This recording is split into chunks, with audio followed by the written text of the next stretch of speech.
everybody used to laugh at, us on the schedule, be like, oh, we finna play the Bengals, it's the stat week. And now it ain't no laughing, ain't no playing and joking no more. They know what's going on, they know how we coming. So now, we just gotta go ahead and look, forward to taking care of business. Joe Mixon, Bengals running back. Off they go. Pressure cooker time. Every time I see the phrase pressure cooker, I have flashbacks to when I worked at Kentucky Fried Chicken and literally cooked chicken in a pressure cooker. Whoa. In a pressure cooker. There was the big-ass one that took 5 trays of original recipe chicken and lowered the thing down into this big machine that, God, talk about the health hazard. I was 16 years old. And then there was the one-shot pressure cooker, and you had to crank the lid down. There's 360-degree grease everywhere. It's just amazing. It's amazing I survived it, frankly, with as clumsy as I am. Anyway, it's pressure cooker time.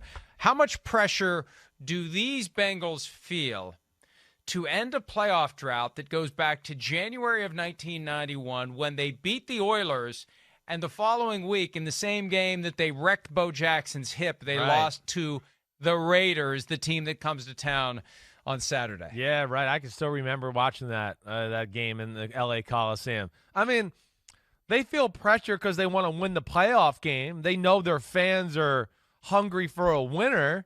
Do they feel pressure as compared to like, oh, wait, most of us weren't born the last time we won the playoff game? Do they know the history of that? No, they probably don't. I don't think that adds any influence to it other than that they just want to be good and want to win a playoff game, and they understand how important it is to their fan base.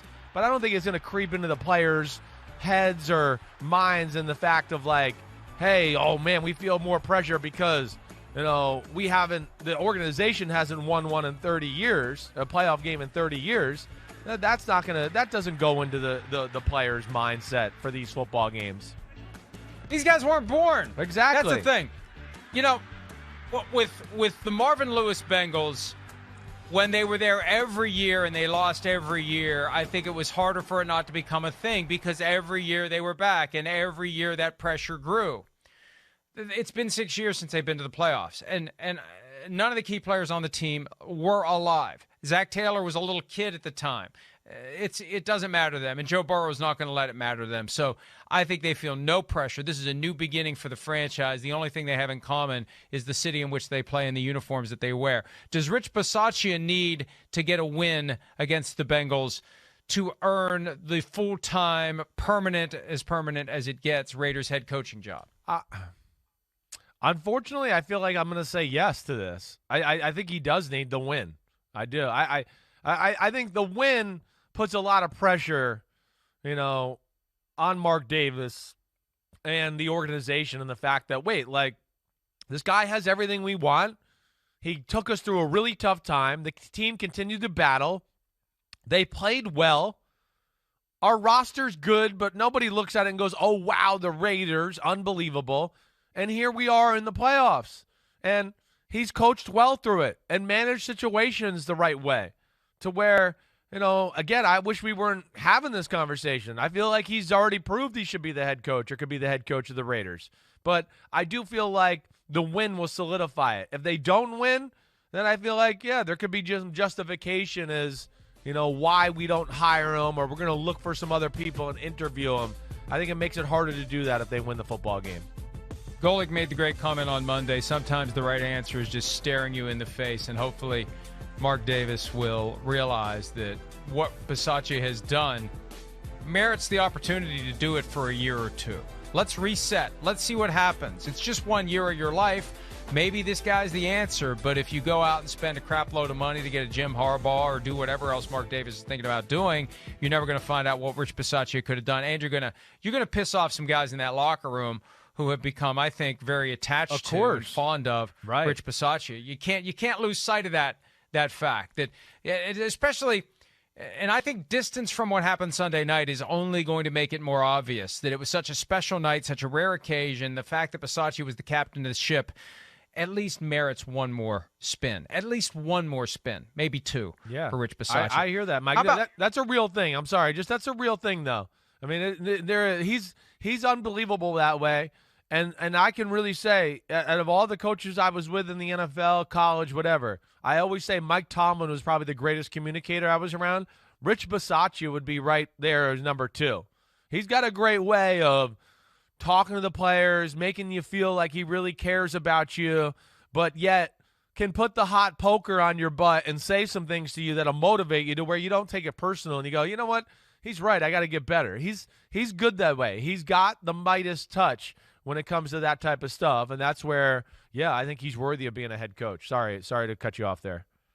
Cowboys coach Mike McCarthy's second year. Could he be on the hot seat, especially with Kellen Moore waiting in the wings, if the Cowboys lose to the 49ers this weekend? I would hope to think not. I mean, I hope there's no pressure as far as that's concerned. Again, last year, yeah, there was issues in year 1. It was a weird year. It was the COVID year. They obviously made the wrong mistake as far as who they hire as the defensive coordinator, so that really killed them. And Dak Prescott, of course, got hurt. So that was, there was issues. You can't put it all on Mike McCarthy. He did some dumb clock management stuff. We know that. But I have a hard time thinking that he'd be on the hot seat if they lost this weekend. I would. I mean, still, this year went past expectations, I think, for a lot of people. We didn't know what to expect from this Cowboys team going into the year. And they hit the ground running and almost upset the Buccaneers in week 1 and have been pretty damn good throughout it. So I would be shocked to see him be one and done. I think what happens is they make the deal with Kellen Moore that he takes over for Mike McCarthy, just like they did with Jason Garrett, and it's a matter of time. And that may happen win or lose, Super Bowl or no Super Bowl. They may want to get their ducks in a row to make Kellen Moore their next Jason Garrett, but it accelerates if they blow this one. I don't think McCarthy will be out either, but I think he'll enter next year on a much hotter seat after they had a great regular season and failed to win a playoff game at home. Last one real quickly. Yeah. Jimmy Garoppolo admitted yesterday that the uncertainty over his future is something he's been thinking about all year. I mean, of course, he's human. Why wouldn't he? How will what the 49ers do in this postseason affect his future with the 49ers? It's got to affect it. I really feel like anything short of a Super Bowl win, he's going to get tossed to the side for Trey Lance. So that's my thought. I don't know. They could go on a run, and I will not be shocked if the 49ers are in the Super Bowl. Will not be shocked to see that happen. They can do that. But I feel like, yes, there's got to be some sort of magical run, and really I think probably got to win the Super Bowl for him to be back as the quarterback of the 49ers next year. It's 3 first-round picks for Trey Lance. There's no way they're going to put him on the bench again next year. It's going to have to be something miraculous from Garoppolo down the stretch here, I think, to save his job as the quarterback of the 49ers. And it can't be get to the Super Bowl with Jimmy Garoppolo playing the role of Bob Grease. No doubt. Exactly right. It's got to be right. Jimmy Garoppolo making a throw. Right. He's got to make a throw. Right. He's got to do something. He's got to do something like he did with the drive that tied the game against the Rams. He's got to do something more than just hand it off, and get out of the way. Hi, I'm Mike Tirico, and thanks for watching. Make sure to hit subscribe for the latest news and highlights from NBC Sports.